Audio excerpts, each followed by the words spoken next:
Now let's take a look at some images that occurred during the August 21st, 2017 total solar eclipse that I went to in Glendo, Wyoming. We were all situated outside of a football field in a small high school, and it took a long time to get there, and it was a big trip that was associated with a wonderful travel agency that I worked with. But I met a lot of nice people on the way. In any event, these images were taken by a person that I met there, Vishnu Reddy. This started the first contact is what this is called when the disk of the moon starts to occult the sun. That is called first contact, and that is roughly at about 10:24 in the morning at the time at Glendo, Wyoming at the time. The sequence up to totality took about an hour and 22 minutes for the moon to move across the sun, which is really fascinating. So let's see how long this took and watch the progression of images that occurred one after the other, all the way up to totality. I paused it here because look at those things. They're called Bailey's beads, and the beading is because the moon is not perfectly round. It has very tall mountains. So what we're looking at is sunlight that's coming through the between the mountains. And that's why there's a little gap in there and there's some little darker spots because there are tall mountains that are cutting off the sun as it's on the moon as it's passing in front. We also start to see this pinkish glow that I'll describe in a little bit later. And now we get closer and closer to totality. And finally, here we are at totality at roughly 11:42 in the morning. Uh, this presence of totality lasted about 2 minutes and 29 seconds. Only 2.5 minutes of totality. So everybody was like staring and ooh ah. It's just amazing because you can see this in the sky.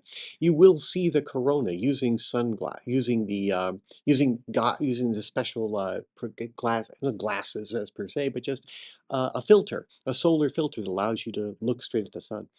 You see off to the side on about almost 3 o'clock, maybe 2:30 on the sun and 4 o'clock on the sun. Those little pinkish loops, those are prominences. Prominences are huge loops of gas, of hydrogen gas. That's why they're pink.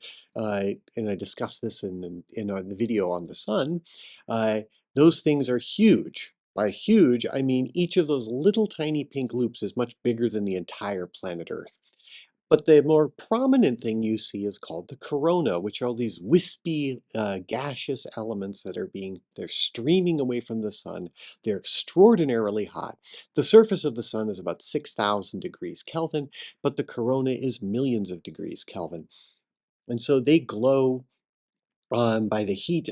They're so incredibly hot that they glow mostly in X-rays, but we see them in visible light as well as atomic transitions in the visible light region. So this is a solar wind, and these particles are being ejected from the sun at extraordinarily high speeds. And I invite you to go look at my video on the sun.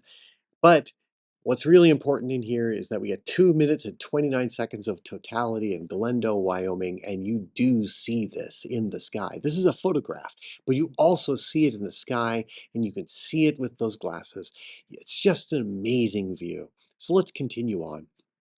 And then we get to this fascinating part where the sun is just coming out from behind the moon, and we see more of the pink chromosphere of the sun. We see more of that tall prominence at about 2:30 or almost 3 o'clock on the sun's face. And we're reducing the amount of the corona that we can see simply because the corona is very dim with respect to even the chromosphere. So as it came out from behind the moon, or more specifically, as the moon passed further and quicker, it went on its merry way on its orbit, the sun's now reappearing. So the sun keeps appearing more and more and more. We see the beads again, and then finally there's the Bailey's beads again on the other side of the moon. We see that there's one tall mountain in there that's blocking it completely, but then we are still able to see the chromosphere, the pink chromosphere. And this is a great image because you have the chromosphere and the growing photosphere of the sun, which is the bright spot. That would be the photosphere of the sun, but we're still able to catch just a bit of the chromosphere in the same image, which is an amazing image, actually. So this is right after 11:45 in the morning, and by 1 o'clock in the afternoon, 1:10, 1:09 in the afternoon, the moon will have passed completely across the face of the sun, ending the entire eclipse event. It was an amazing event. There's no question I would do it again, and I'm planning to do it again for the 2024 one. And I'm going to try to do them again later in the coming decades and go to other countries. It's just an amazing experience. And if you do not get the chance to see a total solar eclipse in your lifetime, you've missed out. It's an amazing experience, and you should really try to get in the path of totality, not just see a partial. Get in the path of totality. It's a very narrow band, but you gotta try to do it. It might cost you a bit. It's going to be very expensive, and it only happens lasts for like a couple of minutes. But it's an astonishing feeling that you get. There's this primal sense, and I'll show you why in a second. Vishnu Reddy collected this data, and this is a fascinating set of data. It shows the temperature of the air. The temperature really does drop. It dropped almost 25 degrees between the first contact and during totality, which is those two orange bars in the middle. That's totality. And of course, it takes a moment for the atmosphere to catch up. But yeah, it dropped in temperature and you could feel it. You did want to put on a coat as time went on. You did want to put on a sweater, but nobody dared do that because it was going to last for such a short period of time. You didn't want to miss any of the action that was happening. But it was amazing to actually to feel the temperature difference. So what did it look like at Glendo, Wyoming during totality, in the path of totality? This picture again, also by Vishnu Reddy, is about halfway to totality, and we see that it actually does kind of look a dimmer. The grass has a different hue to it, as well as you start to see a purplish hue to the sky, and that is true. You do start to see that dimmer thing. It's like you have a sunset, but the sunset is in the sky. That's what it feels like, and it's very strange. You have a sunset happening in the sky. That's the only way to describe it. And it's very strange. Birds start to go to sleep. They really do. They think it's sunset. It's amazing what happens during totality. Let me just show you a series of images that go from that moment, about halfway through totality, all the way through totality. And here it is, totality. This is what it looks like in totality. You're in full darkness. You're in the shadow of the sun, and you're ringed by a sunset. Very strange. The sunset is all around you in every direction because you're in the middle of a shadow. And yeah, you do see, I believe that's planet Venus up there. That's what that white dot is. That's not a marker on the image. That's Venus in the sky. You do see that. Stars come out. You can see stars. It's absolutely amazing. And it was an incredibly special time for me for another reason. My parents are seated here. So I'm off to the left, and my mother is in the middle, and my father's to the right, and he's got a balloon in the background. It was great. These balloonists were trying to keep up with the shadow. It was wonderful to watch them scoot across the horizon as they tried to race the shadow. I do not know how they did that, but they were having a great old time. And this was an amazing thing because my father did pass away in 2021, so he passed away 4 years later.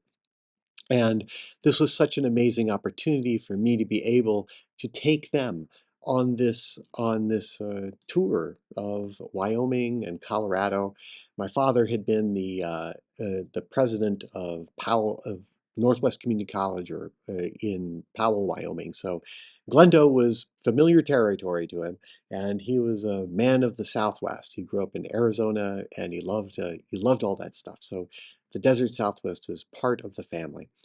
And I was out there also doing covering the Eclipse for WNYC and 1010 Wins and AM New York. And I gave a live broadcast, a couple of interviews with Salon. It was just an amazing time. I I was trying to give a live broadcast to 1010 Wins Radio right during my intention was to be able to broadcast what it was like inside of Totality. But unfortunately, it was just so sad. My battery ran out like 10 minutes before totality. So there I was, just standing, enjoying it for myself and not giving it to viewers. But it was an amazing, amazing time. I had a wonderful time with that, and it was completely special to be able to take my parents with me, and it was great. Besides, this for them was also wonderful as well, because part of the tour that I just described at the beginning of this was that it went through Trail Ridge Road in Estes Park, Colorado.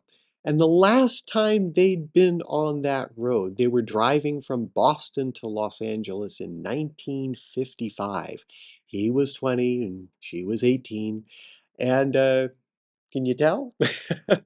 Can you tell there's a bit of a wonderful memory that's going on there? It was incredibly special to be able to take them with me on this wonderful, wonderful tour.